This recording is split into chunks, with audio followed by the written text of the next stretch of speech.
I'm going to let you start it. We're live. All right.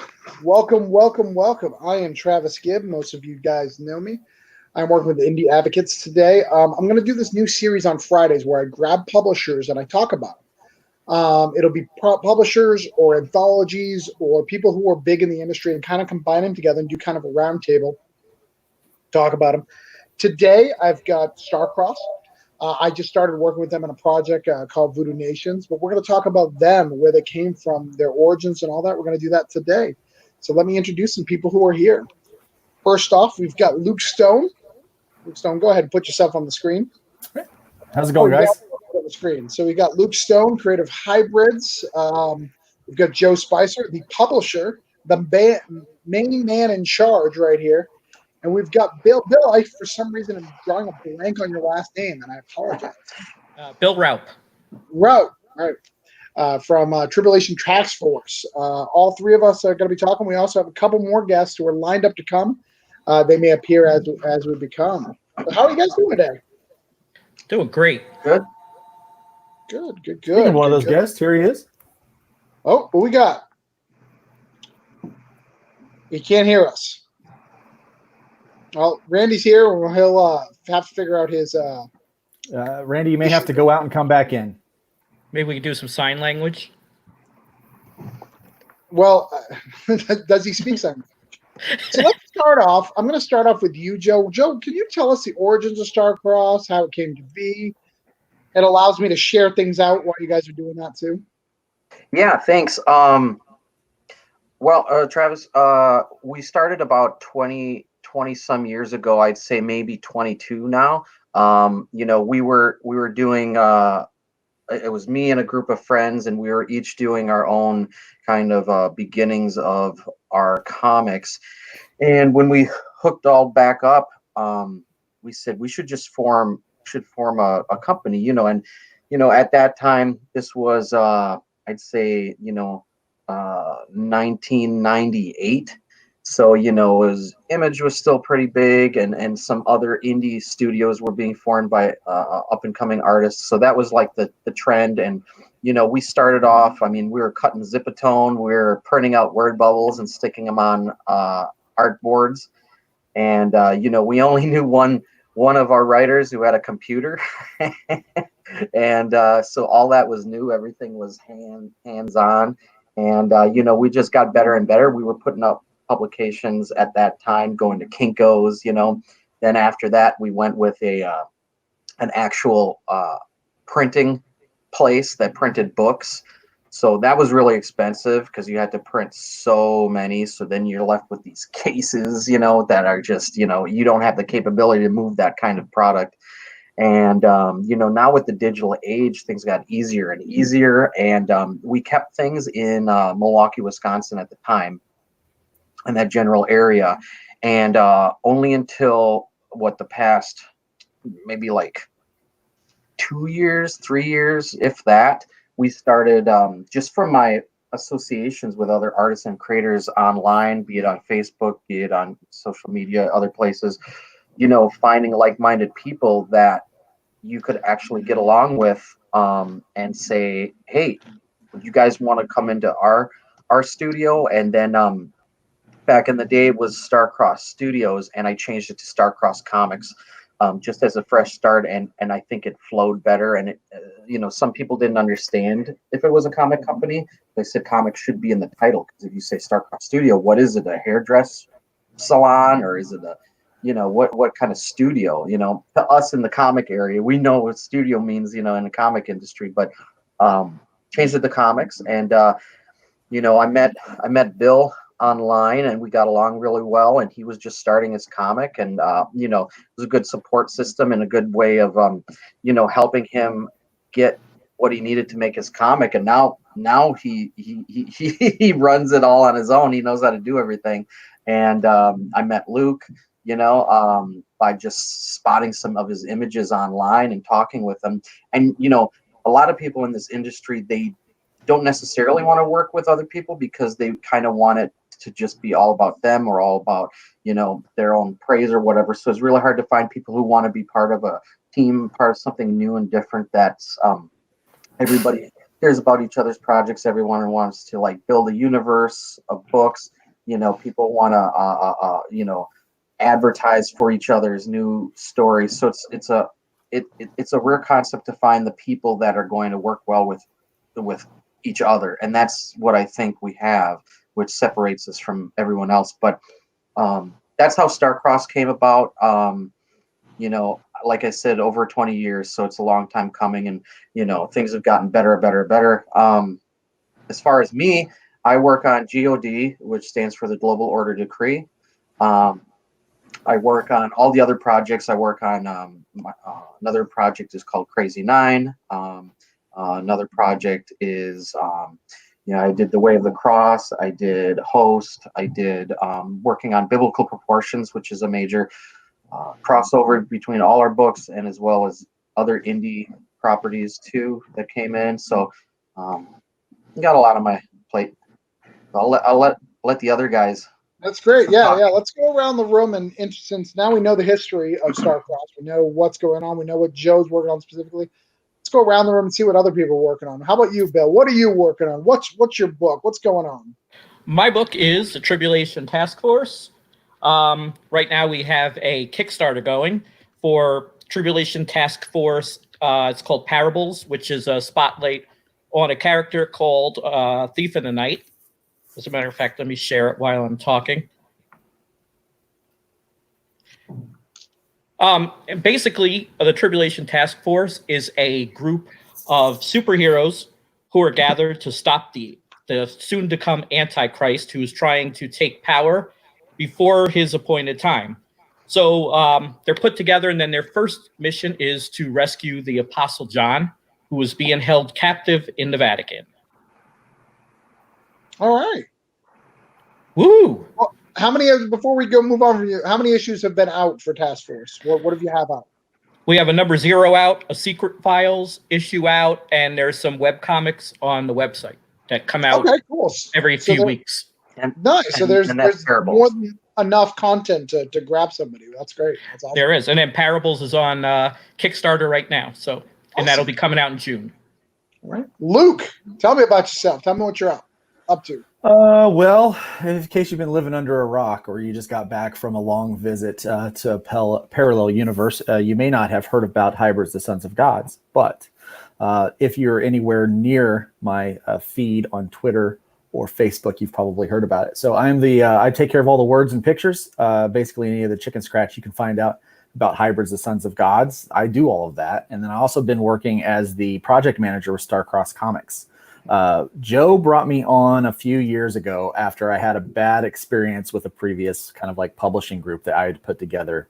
Sometimes you have to be careful about who you work with. And we worked with someone who only had their own ambitions out, and their ambition was to take all of our money. So they were very effective at doing that. And so we had to fulfill some Kickstarters out of pocket because of this individual. But yeah, that kind of gave me a bad taste in my mouth, and had some other issues going on with my regular work. And so I kind of stepped out of it for a while. But Joe got a hold of me and he said, "Hey, I saw the picture of the big guy, and tell me about your book. I think I'd like to publish it." And so we went ahead and released issue 1 and issue 2 of that book, and that would be the Hybrids, the Sons of Gods, shameless plug, issue 1, and then issue 2 came out. I was kind of not really doing much, but Joe said the books were doing really well, so we went ahead and started to do more. And then just recently we released issue 5, and so that is the last of the arc for the Trash Day first arc. And then I'm already working on the trade paperback for that and the next arc called Love Lost. And then I'm also working on a book with the man of the hour, Travis Gibb, the comic writer and host, called Voodoo Nations, that will be coming out here very soon. So that's who I am. That's what I do. And that's it. All right, cool. Well, let's before we move on, we definitely got to talk to you. I know he's not here, but we just finished up a Kickstarter for Starcross, right? They just rounded up one last week. Yes. Red Talon? Red Talon. Yeah, Where Ken's did supposed that to be on end? here, but who knows? What's going on? Tell us. Red Talon's a fun Everyone's book. Red Talon's ninjas, like Ninja Turtles meets Dragon Ball Z. It's like a lot of fun, a lot of action. And Ken is a 24-year-old writer, and this is his second issue, and it's really awesome. Nice. Had Yeah, a very successful Kickstarter. yeah, I he colored did. He had issue a, 2 yeah, I for lettered Ken, it. and then Luke lettered it. Had a great artist that I'm going to say a great artist that finished the book. I'm just going to put it that way without throwing anybody under the bus. Brian Dawson took Can over. we throw for- somebody under the bus? No, I would rather Okay. not, but I'd Actually, rather not. Can I talk about Brian Dawson? He's been Yeah. I don't believe in layouts. Like I did not believe in layouts until Luke taught me the love of layouts. Yeah. Seeing my book in like 3 days when Brian Lawson like put the whole thing out, and his art was so good, I was almost like, can I give you another little bit of money and we can just finish this up? Like I It's a still great want the layout. book. Like it was so good. Brian, he is the man. I will work with him. I will be giving him some money for a project at some point. Super talented. Yeah. Like that guy needs to draw more books. yeah, Yeah, nobody understands the value of like having that whole thing laid out so that you can see it clearly the way it needs to be. Kind of before that, kind of before the whole pencil thing starts happening. And some guys will do layouts and they will do they'll do pretty decent. Some guys do more of a pencil or whatever. I like a nice loose layout so that I can change it and I can add in my own pencils and stuff. But Brian has this ability to almost mimic whatever style of the person he's trying to draw, right? And so he did this in Red Talon #2. Another artist actually started that book. It was taken forever to produce stuff. And so Brian took over. Like, what page was that, Joe, that Brian took over? maybe like 6. Okay, so yeah, so like page 6, he takes over, and so he takes over on like page 6, and he starts to try to match that style, and he slowly evolves it into his style, but you can't really even tell that that's what happened. So by the end, you're like, yeah, that's totally a different artist, but yeah, it just worked out. Worked out really well. Ken's in the comments. What the heck is Ken doing in the comments? I don't know why he's in Follow the the link comments. and get in the What's show. up, guys? You could be in the show, Ken. This is for Starcross, so you're You got the link. Like, follow the link and get in the show. Follow the yellow brick link. But we love comments. So anybody has any comments for Starcross Publishing, if you Starcross comments, if you want to know how to get involved, you want to know, ask any questions about any of these teams, anything, go ahead and do that. We'll read them live. We'll talk about it. But let's check if introduce Randy Randy. can. Randy, Can he hear us? I don't think. I think he froze He's up. frozen? Or is he just, he's frozen. or he's just stoically No, silent. there Oh, there he is. Can you hear I'm us? here. I'm in trouble. Sorry. Yeah, Randy. So tell us about your book and tell us what you do at Starcross. Well, my book is called Ebengard. I'm a big ninja fanatic, always have.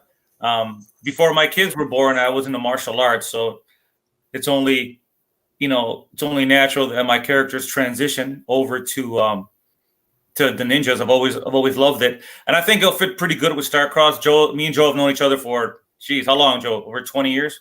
Yeah, over 20 years. Easy 20 years. As it says, I'm the art director, and hopefully all the art comes by me and I take a look at it, and we see if it looks good enough to be on Starcross so we can showcase it. Are you saying it's Starcross art director for the whole company? I'd like to think so. Okay.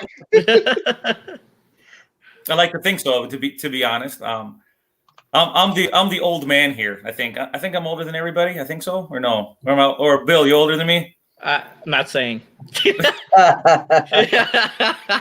Well, He I'm, looks older than you, if that helps. I'm near 50, if that's anything. So, Yeah, you're the older guy here. am I okay? All right.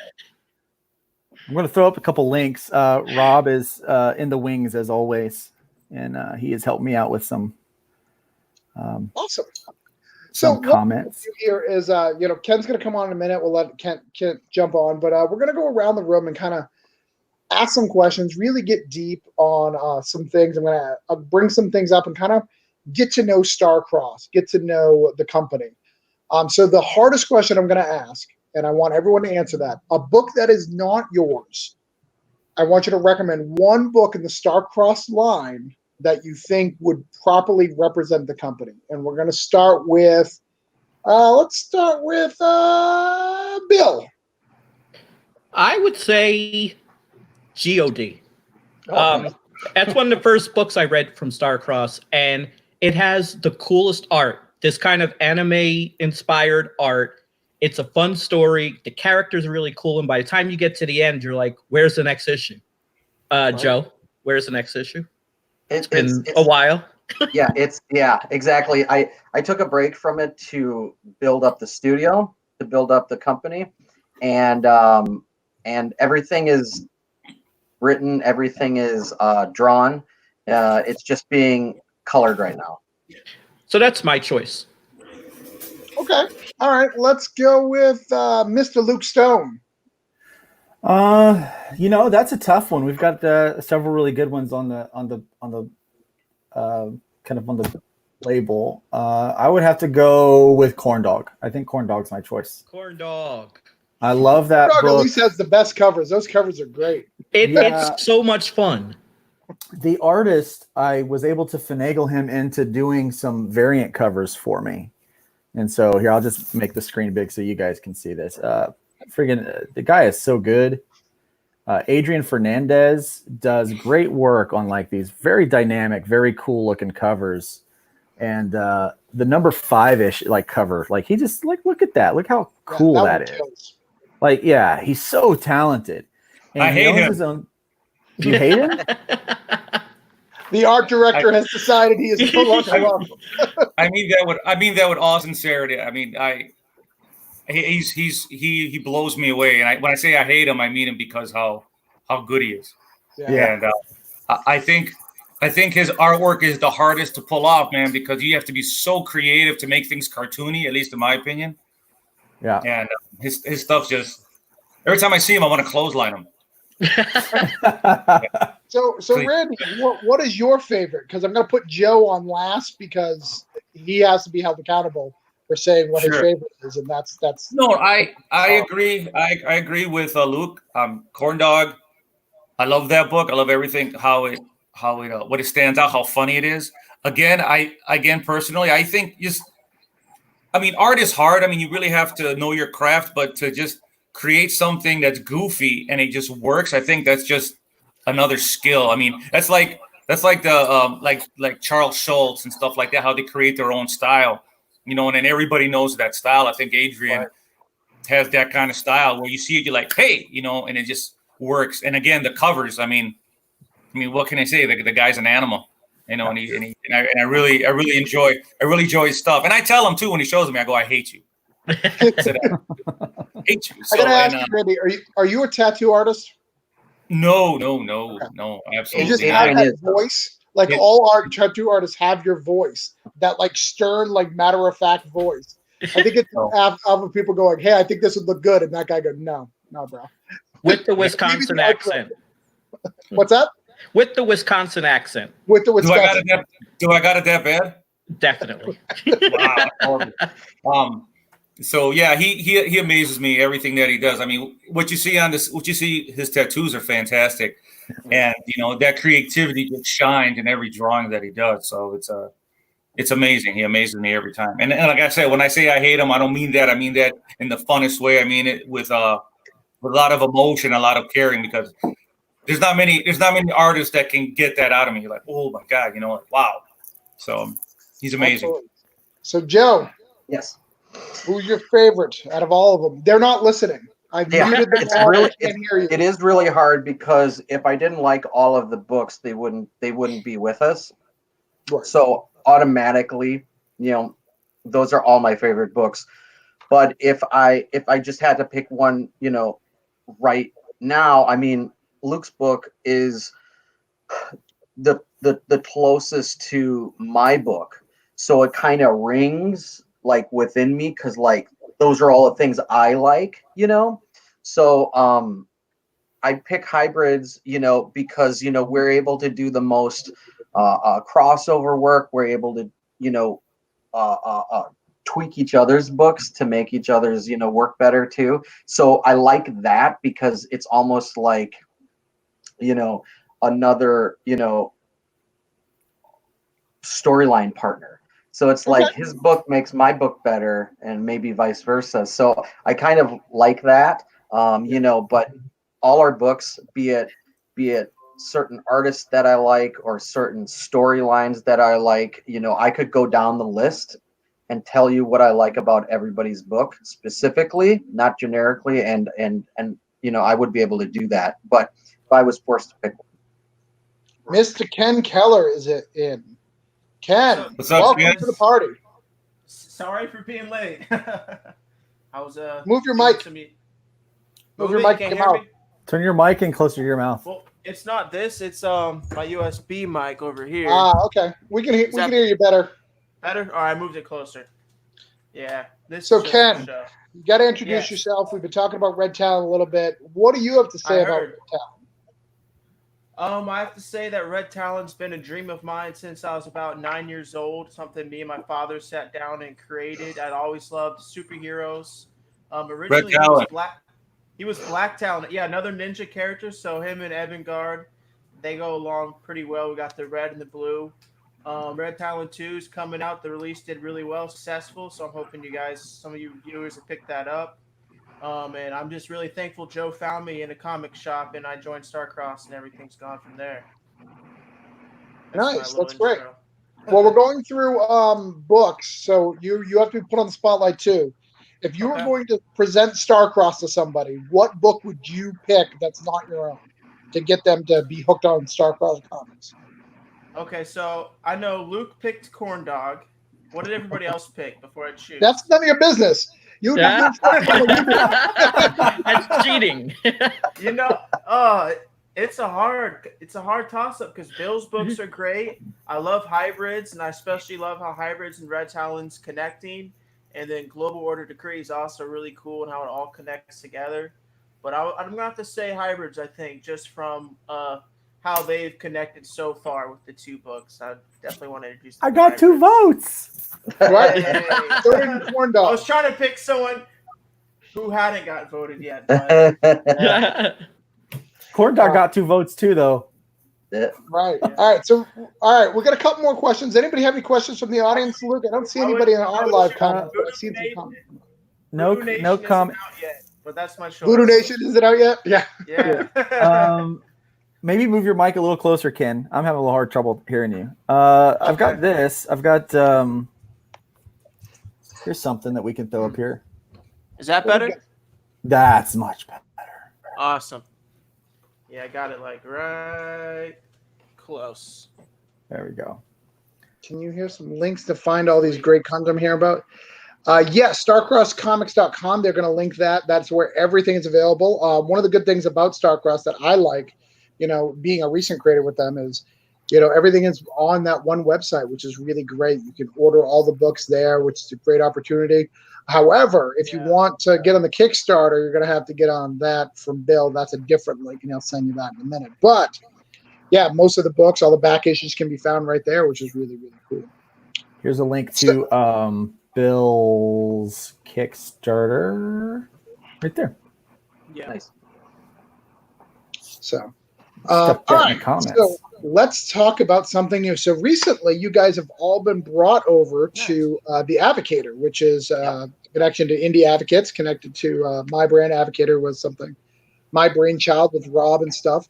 And that has been an interesting challenge for anybody who comes in because they got to create 4-page stories and do this stuff. And it's going to be a showcase of Starcross. Talk about that experience, what that's been like, trying to reduce your book down to 4 pages, quick deadlines, getting that out, what that's been like. So let's start with Ken, since Ken's new and hasn't talked as much. Okay. I don't know if it's freezing for you guys. It looks like my internet's a little wonky. If you can hear me. We can hear you. Definitely doing a 4-pager was a big challenge at first. I'm just like, how am I going to condense a whole comic in into 4 pages. And instead of focusing on like another Red Talon comic and trying to condense that, I decided to do 4 pages around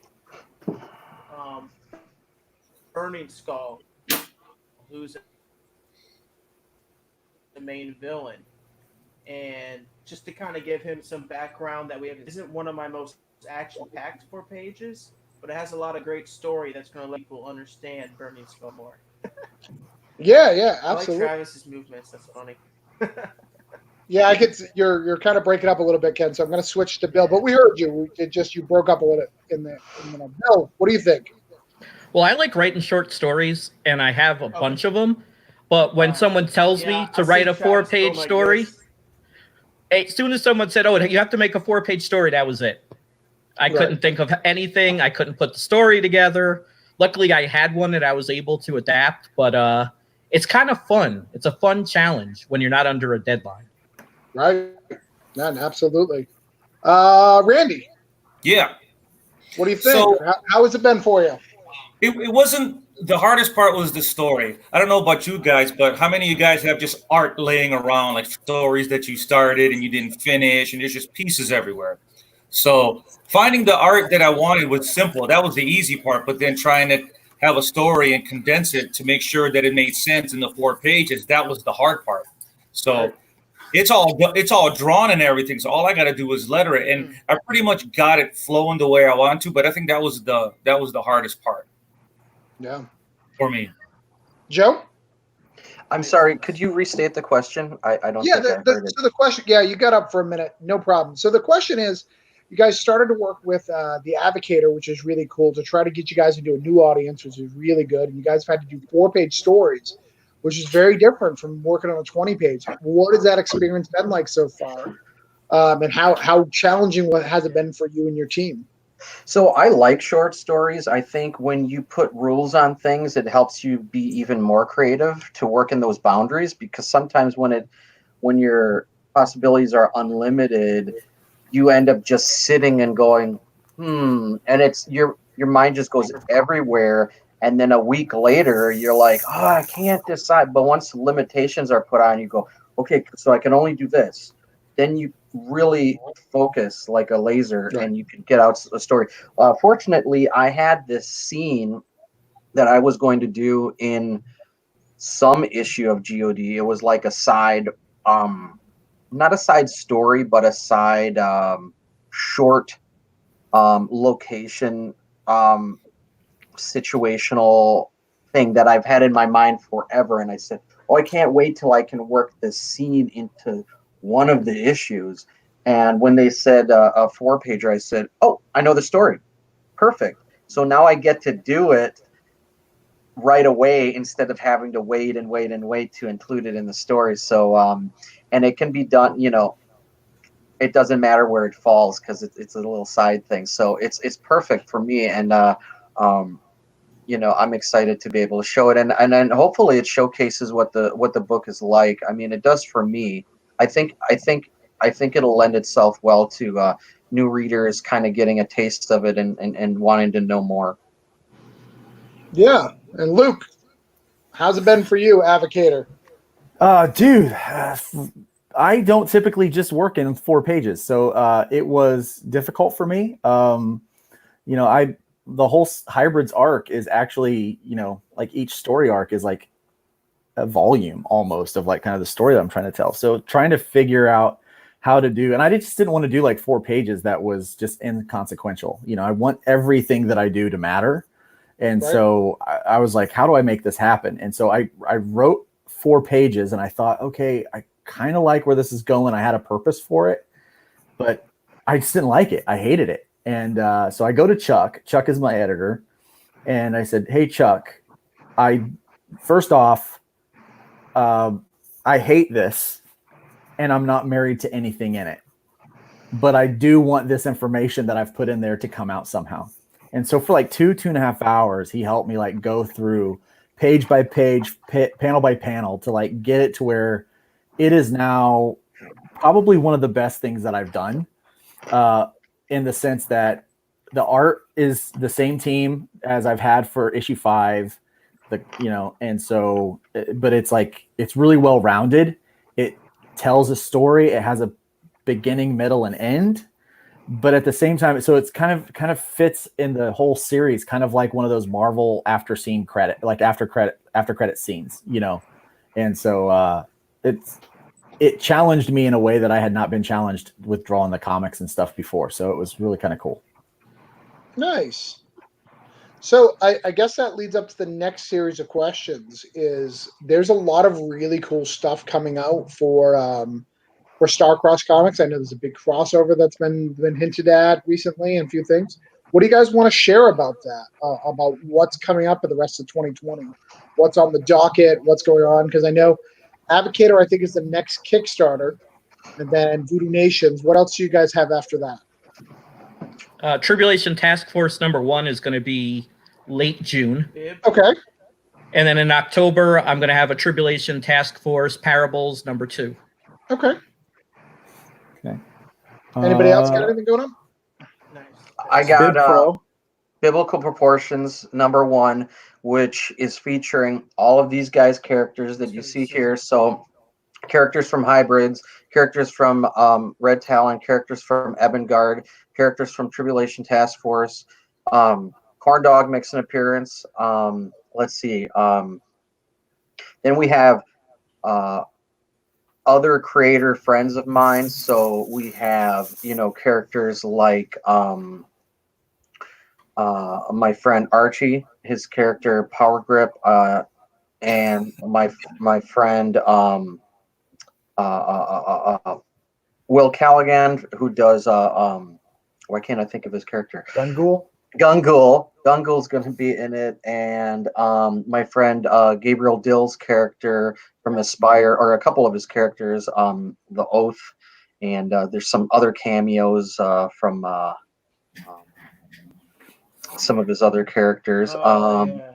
And there's the Symbol, which is Rusty Gilligan's character, and there's a bunch of other characters in there doing cameo. This is the first issue, so not everybody gets like their time, but a lot of them are shown, so they'll get more speaking roles as it goes. But yeah, that's going to be the next one, and I hope it's a big hit because there's so many characters. I mean, you're showing your support for, what is it like 20 characters, so that's we're pushing that. We're also going to do a book called Star Charts, which is character files on a bunch of our characters. So we have 4 issues slated, and there can be more after that. Kind of see how it goes after the 4th issue, and then there's my book GOD2. Like I said, it's ready to go. I just have to finish coloring it, and then hopefully I can get my book Crazy 9 finished. That's going to be like 90-page graphic novel, and I just have to color those pages, and then those will be out. Yeah, and then we've got Frontera is coming out soon, and so that, I think we're looking at an August Kickstarter for Frontera issue 2.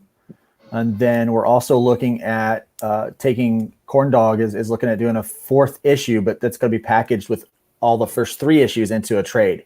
And so that's going to be kind of a big deal with Adrian's work there. So that is kind of coming down the way. And then the Hybrids trade, right?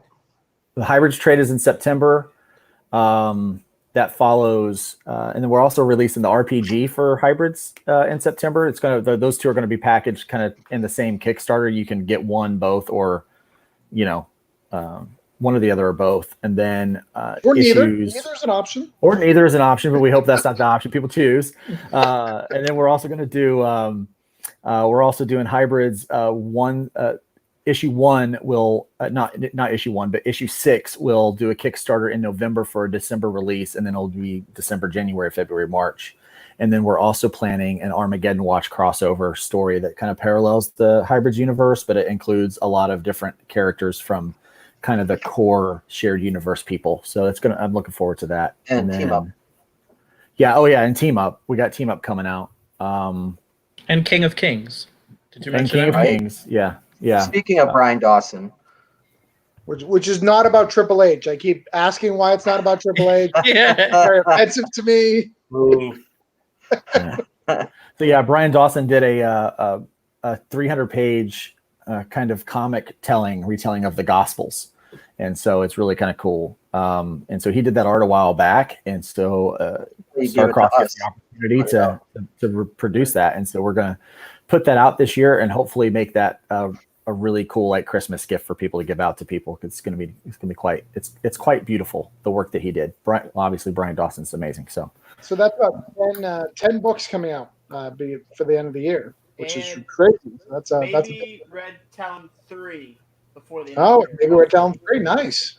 yeah, and We're doing a Yeah. pinup book called The Women of Starcross too. So that's a thing. Oh, It's yeah. just going to be a pinup book. So Ebengard 2, is that coming out, Randy? That is all. I have all my layouts already. I just got to get that. I got to get that one done. I also got like a 16-pager about the Antichrist, but I've had that for a couple of years, Right. but I just never really sat down. It's there. I can get that one out. So if I put my head hard in doing artwork, I can probably get those 2 out. It's Nice. just it's hard when it's summer, when it's nice outside. So It's So that asks a question. What do you guys feel about having your books in shared universes? What's the positive and the negative? Let's go around the room because there's positives and negatives of that stuff, right? You know, Marvel and DC struggle with it all the time. They're like, Constantine's a really good character. Does he fit into DC? And they'll do it for a little bit. They'll be like, no, we need to put him over here because that's not working out. So how does that look for you guys' Yeah. brand and your stuff? Do you feel it helps your storytelling? Do you feel it hinders your storytelling? Let's start with Bill. He's got the most people on his team, so affects him the most. Well, these guys are really into like continuity and where things fit in, and I'm kind of just like whatever. As I write the story, that sounds good. Let's go ahead and do it. Which is hypocritical because I hate that when it happens in Marvel or DC. But it's just kind of my style, so it's made me have to be a little more disciplined to keep everything kind of consistent with what the other guys are doing. Right? But I'll probably screw it up anyway. So, Luke. I think it's fun. It challenges the story writing, and it gives an opportunity for the readers to expand into more worlds. It can get difficult, especially like so for Armageddon Watch. It's my future team, but several of them have died or changed, and the team has then also adopted other characters. So a character that's not in Joe's universe yet, but will be, is a character named Awestruck. And so he's in that world. And then a darker version of Red Talon is in that world. And I can't remember who else. Like, it's been so long since I wrote the script. I haven't drawn it yet. But I think So there's a When is future that coming apostle. yeah, we're looking at putting a future apostle into that world and stuff. And what makes it difficult is because everyone loves their characters. You know, they put a lot of or portions of themselves or people they know into those characters, and what happens with them and how they're represented is a big deal. And it's really hard to write a script with other people's characters in the sense that you want to do that character justice, but you also want to serve the story as well. And so sometimes negative things might happen. And so it's always kind of nerve-wracking when you start to write those negative things, or maybe, I have an idea for it to go this way. And maybe that just kind of fundamentally goes against what that character, what the creator of that character really would like to see happen with that. But, not everybody can be the hero.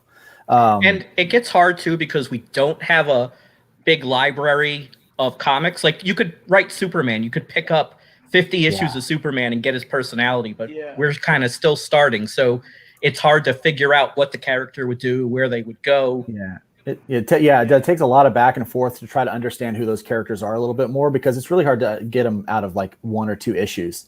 It might be easier for someone to take Trashman in writing because I've got 5 issues of Trashman, and that's like, oh, okay, well, I get an idea of who that is, or one of these other characters where I've had a chance to develop them. But like someone that's like, like, tell me more. Like I wrote the script for the team up between Trashman and Starstruck. And I wrote the dialogue, and I gave it to Joe, and Joe's like, "Yeah, he would not talk like that." You know? And I'm like, "Oh, well, I thought that's how he would talk in my head. I just, from the one issue I read, I thought maybe he would talk like that." And so we had to go I back think through we'll and kind of all have hash that out some of that. Yeah. It's What like were we the saying, Ken? dialogue is the nuance. I feel like we'd all have that problem writing for each other's characters. It's like, as the other writer, it's like you want to be that voice of the character, and it's like, you know, the nuances of how they talk and stuff. But it's an easy fix, you know what I mean? Yeah. It's like you don't have to change the whole plot to go in and switch around what they say a little bit to fit the character. So it's always stuff we can work through. But yeah, it gets a little Well, and strange sometimes. it's notoriously difficult for people to write in different voices. You know, I think that's one of the things with a lot of character, especially team books, where it's like you've got all these different characters and they will start to have the same voice. And it's difficult to like do that. And so especially when you're taking somebody else's character that doesn't really have an established voice in print, but only in their mind, you know, it's hard to kind of translate that. And it takes a little work. And you want to make sure that you're honoring the character and honoring the story. And so I think that's probably the most challenging part about a shared universe. But then also trying to figure out what parts of the universe share. You know, it's like, well, where do they overlap? Like, where is this all mine, and where is some of yours come in, and where does that's all yours, but some of mine comes in? It's hard to set those boundaries because Corn Dog compared to some of like the superheroes and stuff like that. You know, that's something we got to figure out.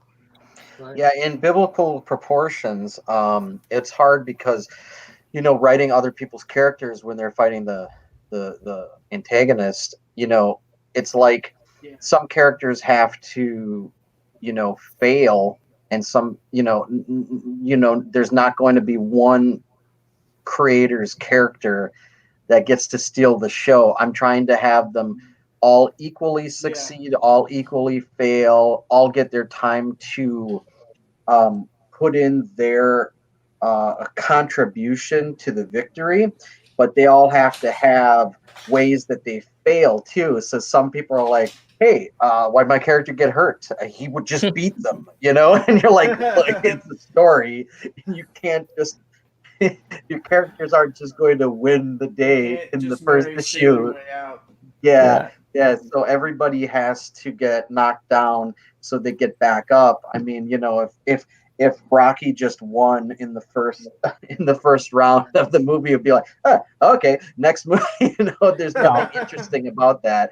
It's all the failures and all the weaknesses that make it interesting. You're like, oh, what are they going to do now? I remember like the thing that I always like about certain movies or shows are like, oh, they're screwed now. There's no way they're getting out of this. And I always that's more interesting than seeing things coming. Oh, they just won. Oh, they just did this. Well, that was dumb. That was boring. It's like make them go, you know, make the reader or the watcher say, there's no way they're getting out of this. It's over, you know, and that's more interesting to me. But everybody's character has to play their role when they're in a big crossover event. You know, they have to, but they're all going to get their contribution, and they all, in the end, they all get to be the hero. And you'll reread that series and realize that if, you know, one or two characters weren't there, they would have never, you know, come through, you know. So everyone's going to be pivotal. Yeah, no, I'm not saying this about this group of people, but among most creators, there's a little bit of ego. You know, it's kind of like a room full of lead guitarists. You know, they're automatically going to start like having like this competition, and you start to see that among artists and writers and things like that. And so there is a fair amount of humility that has to go into it to say, you know, I'm going to allow these things to happen, and let's, you know, Joe has some strengths and stuff in writing and art and things like that. So let me allow him the freedom to explore the storytelling without me getting in the way.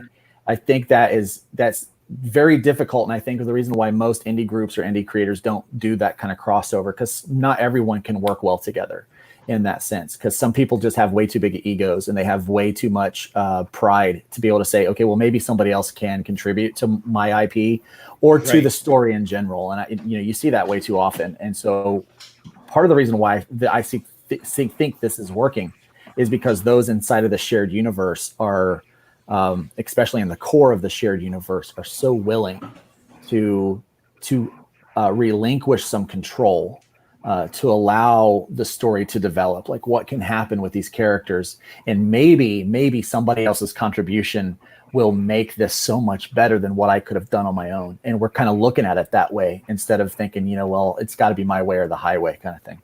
Right. Randy, what do you think? You haven't talked in a while. What do you think as the artistic director, and especially as these characters? Some characters, when you talk about superheroes, they start looking alike, right? So how do you make sure they differentiate from each other? Well, Not only personality, but style and sure. direction. Well, first of all, as a group, I love seeing everybody's interpretations of their artwork. I mean, I feed off these guys, and that's what I love. I'm a sponge, and to me, that's what's really exciting about working with a bunch of different artists. I find it fantastic. All the points that were made, I think one of the big ones is to make sure artistic. If I'm drawing someone else's character, I want to be able to do that character justice. I want to be able to draw them correctly. I mean, I think one of the big letdowns where you're afraid that the other artist might draw your character weak or it may not look right, and when I draw a character, I want to make sure whoever it is, whether it's Joe, Skins, or anybody, I want to make sure that character looks right. I want to make sure he looks like he's supposed to, so then everything cohesively works together. And I think everybody has their own style. I mean, you can differentiate. At this moment, I know the guy's artwork, and you can tell who did what, Right. So I enjoy that. I mean, so I don't see there's an issue there. I'm not a big fan of artists who clone other artists. I'm not a big fan of that. I never was. If you got a guy who draws as great as Jim Lee, that's awesome, but don't look like Jim Lee or look like Mandalorian or whatever. So, but I think everybody here has their own distinct style, and it looks good. Good. So let's check if there's any comments first before I ask another question. There are no comments. Okay. No new comments anyway. 426 is the last comment. So All right. I was just Did you going to say have that. I was going to say that some people I think get intimidated by maybe another artist being able to draw their character better than them. And I think that's where I'm at. I'm like, oh man, I can't wait to see what they do with the character. I'm going to feel so bad when Trashman gets drawn by a guy that really knows what he's doing, So let me take a step back before I ask this question. So, Joe, just for clarity, you do not have to be part of the shared universe to be part of Starcross, correct? Correct. So current an example would be Frontera, Flash of Dawn by AJ Kincaid. That is a space-based book. I've never, approached him in wanting to be part of it because I know he has like this set storyline, like it's set in stone, and he's getting there. He's getting to, where he's taking everything. So that not being an Earth-based storyline, and also if somebody had a fantasy title, like if it took place in the ancient past, that would be hard to tie together unless somebody finds some relic from that book. That would be a nice little Easter egg. And also if somebody had a future-based book, unless they want to reference something in our book, I would be fine with it. But yeah, many titles aren't going to be connected. But anytime someone wants to, we'll try to work it in, like some of the things I mentioned. So we're open to it, but yeah, no, it doesn't have to be at all. Good. I think that's important, especially when doing creator owned. I think it's very intimidating when you're talking about these things and feeling that you have to contribute to these big things. Because I would say one of probably the biggest shade that someone would say on Starcross is you guys are doing a massive crossover, but many of you guys haven't finished a story arc with these characters yet. So that's a big thing. How do you respond to that? How do you respond to that, and where you're going in this big thing before everyone's really had a full run of a complete story there? Yeah, well, I like to build excitement over things, and we'll get ahead of ourselves, but we always complete our work, So if we're working on something, it gets finished, it gets put out. If we're doing, future storylines, or if we're doing, things that connect to other projects, all those projects are getting finished. We don't stop working on it. So, I always think it's additional content. So for instance, like the team up books, our books are in early stages, but the like the team up or the crossovers, those are additional expanded information. So you'll get your issue 2, issue 3, issue 4, but these side stories are also integral to understand all these characters. And Yeah. when we put out our character files, that's more information. It's all in not only world building but also exploring the characters outside of their books. So you're going to learn more information about these characters. So those will link to the issue 2, issue 3, issue 4s. It's going to be additional content that's going to expand and expound. That's why most of us are okay with our characters being in other books, because that's just more additional content to give readers the experience of getting to know these characters in other situations. So I'm all for more content in any direction. Anybody else want to say anything about that? I'm gonna say that we are in the indie realm, and we're our own company entity, which kind of gives us a play where we can kind of do what we want. So maybe in the traditional world, it would be strange to do, the big crossover before all their arcs are done. But in Starcross, we're just trying to have fun with it. We're trying to get books out, and we want to see our characters together and support other indies who aren't even in Starcross, like other people. So we just want to see them together, and our arcs are going to continue. And that Bib Pro is later on in the timeline, but we can release something later on, just like the future stories, And then as more issues come out, the readers will see where this fits into the puzzle, basically. It's almost not even like though. It's almost like a you have past, future, and present. This is kind of like to the side. This is like a sideline.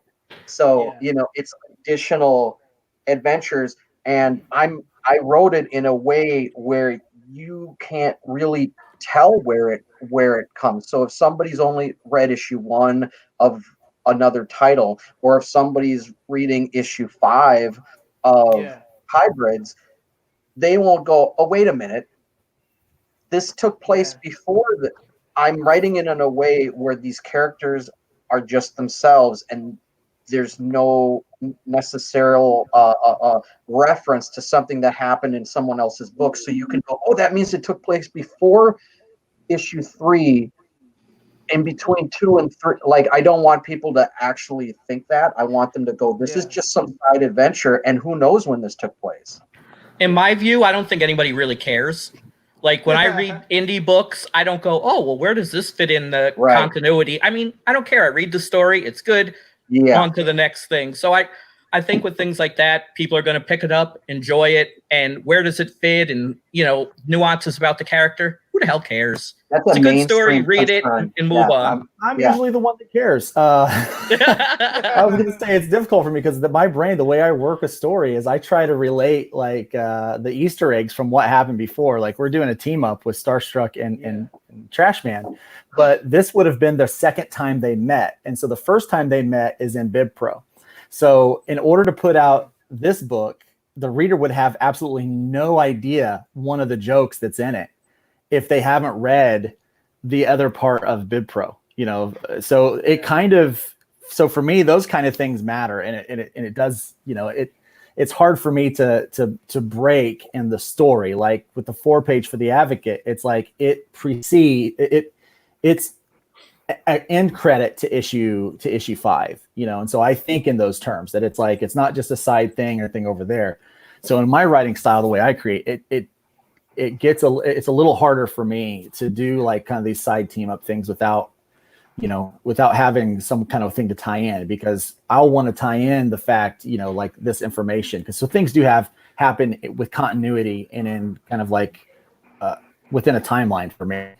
So it does get a little difficult. I think there's like the super fans and the casual fans. So like if you're watching the Marvel Cinematic Universe, there's the people who go, did you see what he said that right time? That he was referencing that one part in those are the people who are actually, and then there's like maybe, somebody's casual viewer, friend or wife or kid who are like, huh? What? I was just watching. I didn't catch any references. So there's two viewers or readers, and they're equally desired. You know, you can't all have super fans, you can't all have casual fans. You're going to have both, and I think you need both of those. And there's the casual, and they're just going to say, did I like it, did I not? I don't know what, I'm not planning on getting the other books, or I don't know who any of these characters are, but Yeah. I liked it. Maybe I'm going to look into it. But, you know, I think there's both sides. Yeah. Great. That's great. So we have to wrap up here because we're about at the hour mark is where we want to end it. So I'm going to go around the room, allow you guys to talk about your book one more time. Tell us when the next thing's coming out. Wrap everything up, and we'll say goodbye to everybody. And again, if you guys need anything, go to starcrosscomics.com. Go order all these books. Check Get a out the great merch. newsletter, great like page. What's that, Ken? Check out the Starcross merch. We got some awesome new shirts. Yeah, So- some merch. that's There's a new. new shirt I just saw. All sorts of really cool stuff. I'm gonna have to Yeah. get one of those for the Kickstarter video. I'm gonna have to get a Starcross shirt. Awesome. Or Luke and I will just make our own. We'll have a Voodoo Nations one. It'll be fancy. Cool. Because look at it, he wears the brand, so I think I need to get one. Yeah. For, Exactly. I would was going to wear a He's gonna have Starcross a big shirt, but it banner. shrunk. Only wear Starcross shirts now. Yeah, I was going to wear a Starcross shirt, but it shrunk. Oh no. But that happens to me too. Yeah, so my 3X turned out to be an extra large. Now Yeah. I'm wearing a Red Talon shirt. Oh no. All right, so let's go around the room. We're going to end with Bill because he's got his Kickstarter. Let's start with Mr. Randy and tell us about your book. Tell us what's up. Okay, so if you like and enjoy ninja action, Ebengard is for you. I have ninjas that are involved with the agents of sin. My ninjas are there to protect the Earth realm, to keep it from falling into evil hands. The balance must be kept, as the yin yang symbol indicates. If one gets higher than the other, there's an imbalance, and as long as the Ebengard are there, they keep the balance. Ninja action, top to bottom. If you enjoy that, my book is for you. Awesome. Ken, go ahead and tell us about Red Talon. We just finished up the Kickstarter. Well, Red Talon is the other book with some badass ninjas, but it's more than that. This is a little guy created a little example of Red Talon, but you know he's got some Native American roots, and he's fighting this evil Illuminati type group, Dark, that took out his parents. So it's really about his personal quest and really his destiny to take down this evil superpower that's behind the scenes that works with Global Order Decree and all the other evil groups in Starcross. So a lot of high action, a lot of great storytelling, and awesome characters. So definitely check out Red Talon 2. It's being released right now. All right, Joe. Thanks, guys. Well, you know, I support everybody's book, but my specific story is God.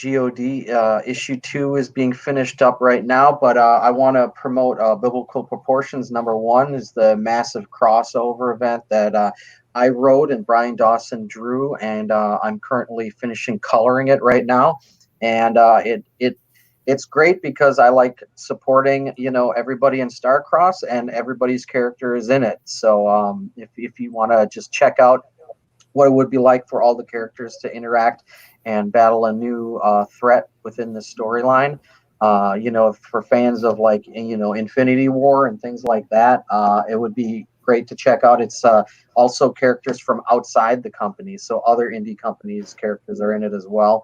And I would check that out. It's being finished up, and then we'll launch the Kickstarter. Awesome.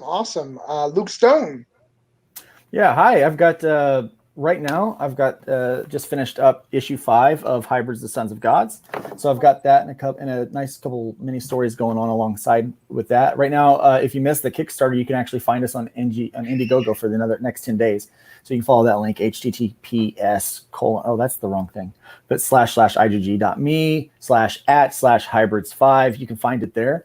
And so I'll be doing that. Also working on the trade and the RPG for hybrids right now. And so those are cool things. We'll have the quick play for the hybrids out probably within the next month or so.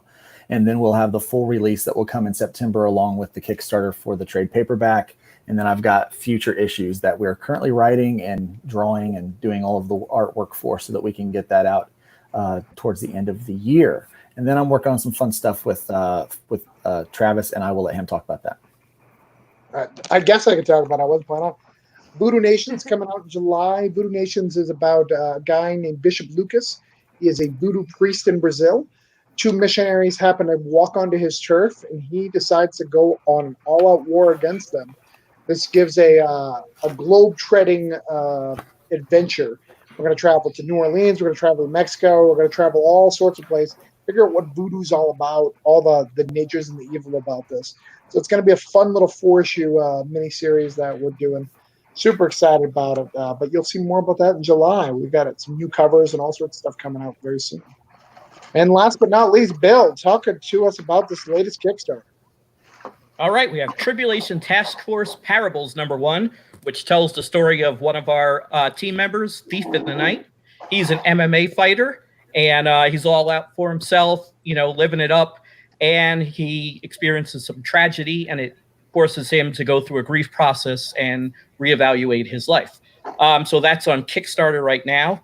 And we also have a bunch of other books available. This is a preview special, which was an exclusive to our fan club.